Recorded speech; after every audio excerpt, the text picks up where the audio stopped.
What's going on, guys, and welcome back to the channel and to my FIFA 21 Team of the Week prediction series, consisting of me just chatting about what's to come for the game as usual, explaining which players I'd expect to see throughout the weeks to come, how the cards might look, and most importantly how it might affect the market. Of course, the market is taken quite the plummet, quite low. In fact, it's probably the lowest I've seen it ever, and it'll only continue to be like that, especially throughout all the promos that are coming up, like Black Friday and then eventually Team of the Year. And so for the people that are liquid in terms of, you know, just having the coins and not having all the assets, then you're pretty lucky, I'd say. But finally, before I get into the video, of course this is a weekly series, so if you do go on to enjoy the video, make sure to you know, subscribe to the channel with your notifications on to never miss any uploads when they go live from you, the viewer.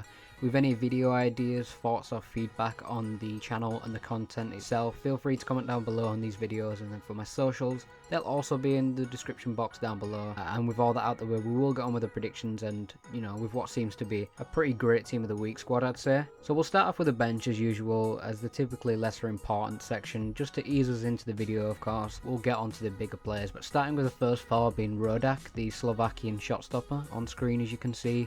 He did make 6 saves and managed to legit save his team. Enough anyways to warrant himself, you know, getting an inform, for me at least. And then Obiang next to him at an 81 overall for his brace, which is pretty impressive considering the position he plays.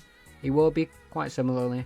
Obviously the Evertonian and Nigerian, as you can see, having scored twice as well over the international break. I've really got a bone to pick with it, in that I just hate how, especially during a pandemic, they're playing these glorified friendly matches and these players are getting injured because of how many games are just congested. And, you know, they're playing a game on the Wednesday and then on the Sunday or Saturday and then again and again. They're gonna end up with such fatigue, and the teams aren't gonna look good. And football's all about enjoyment, and when you're watching your players get injured constantly, that isn't enjoyable. So for me, as a football fan at the moment, I'm pretty annoyed with the fact that we're playing these friendlies constantly, and I'm not happy with the Nations League at all, especially when your players are getting injured, like I said. But that does mean that obviously you get to see just a snippet of what the international teams might be looking like during the bigger, more important events like the Euros and the World Cup, of course.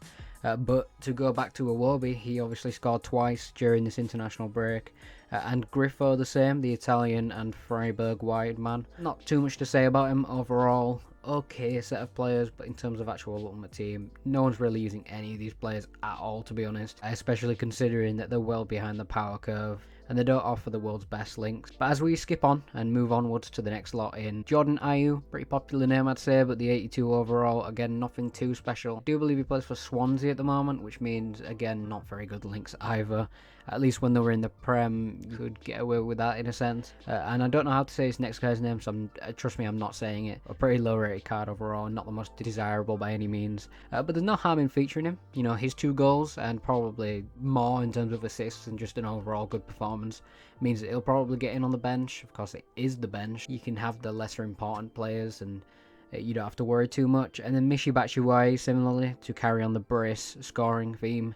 Everyone so far has at least bagged the 2 goals, so fair play to him. But with the bench well out the way, we will move on to the starting 11 now, and I'm starting to switch it up a little bit more now to make the videos a little less prolonged. I'm gonna go the goalkeeper and the defense together as like a quadruple, or you know, even a 5 maybe sometimes, just because the goalkeeper spot and then the defense together, it just seems to be a little bit easier to actually format. So here with the goalkeeper spot in SOMMER, very nice 87 rating potential. With the Swiss keeper making a collective 6 saves, I believe, including 2 penalties. And if that 2 penalties stat is actually correct, that is insane, and fair play to him. But I mean, he's a top class keeper and I think he's very likely to feature. And then Mario Rui just in front of him for Portugal with his 2 assists. There are a couple of Portuguese candidates that could get in here instead of him, but with the fact that there's such a shortage of defenders this week that I've had to like throw in people that I'm not even too sure of, means that Mario Rui gets in here but he's not 100%. I believe there's probably better Portuguese candidates, if you will, but as Serbi next to him as a possible candidate as well, who I'm not completely sure of again, but he was part of a defence that did keep a clean sheet, to be fair, and they were able to win their couple of games over the past week or so. And then Dumfries similarly, in the fact that the Dutch fullback did get 2 assists and obviously is a possible candidate as well. But with the midfield in view up next, of course, with the defence and goalkeeper out the way, as I rush on through, as a typically best set of players in the midfield in Wijnaldum, and the theme will carry on throughout this week as well. As the second Netherlands player, and quite consecutively as well, of course, we had Dumfries, now Wijnaldum, and what a performance that Gini Wijnaldum actually had as well, playing to a 9.6 I've got here. He got a man at match performance, or award rather, for his 2 goals at centre mid, and he does look like quite the asset for the Netherlands squad, so fair play to him. You maybe don't even see this output for Liverpool, but you can see what kind of player he can be and the potential he does have. And I've sat him right next to Vidal for Chile as well, for his 2 goals from CDM as well. Like almost a definite feature of Charlotte. Like, how can a CDM get 2 goals, win the game comfortably for his country, and then not get a team of the week? It's kind of how it's meant to work. So for me, Arturo Vidal gets in here 100%, and it should be an okay boost on his ones to watch if any of you's got him.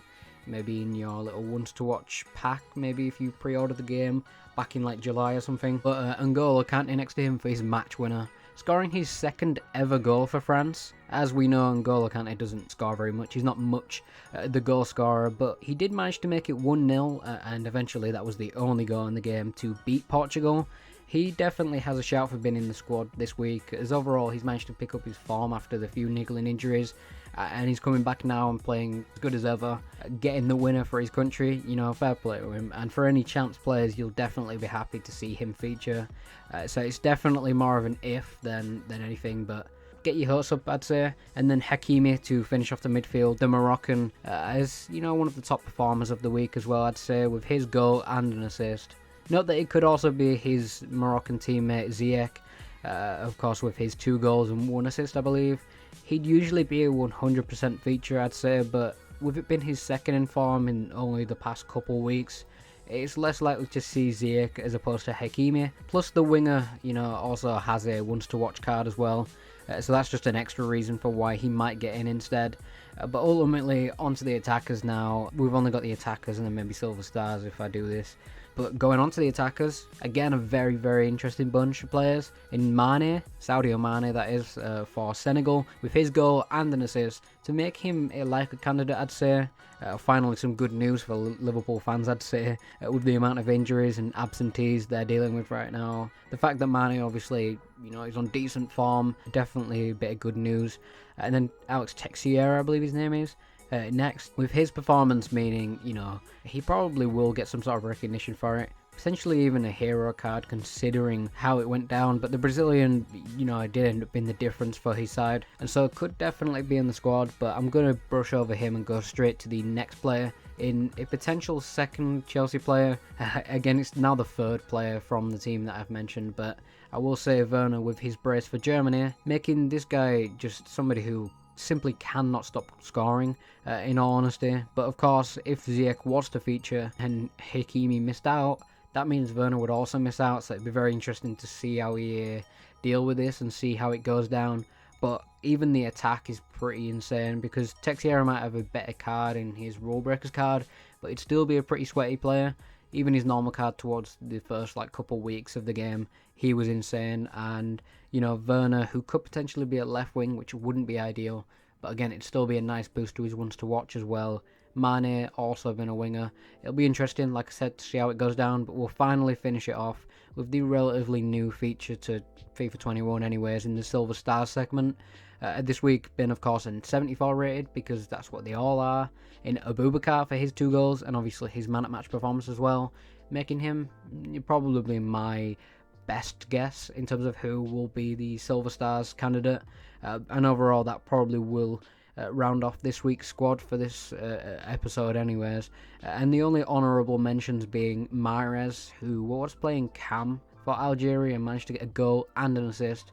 Harry Maguire, just for his heading goal, I believe, against Ireland in the 2nd to last match for England. Of course, England got quite the whooping technically against Belgium, but I don't think he was playing in that game, so Can't really hold that against him. And then Goretzka for Germany, who could replace Werner as well, in that he got 2 assists, so he could feature. And I'm pretty sure there's probably other names, big names even, that could also go in that I haven't mentioned. But anyways, like I said before, make sure to subscribe to the channel, please, with your notifications on. And if you did enjoy the video, stick around for more content like this, and make sure to leave a like rating as well. Of course, it helps me out. If you want to see any more videos on my channel, of course, go check them out.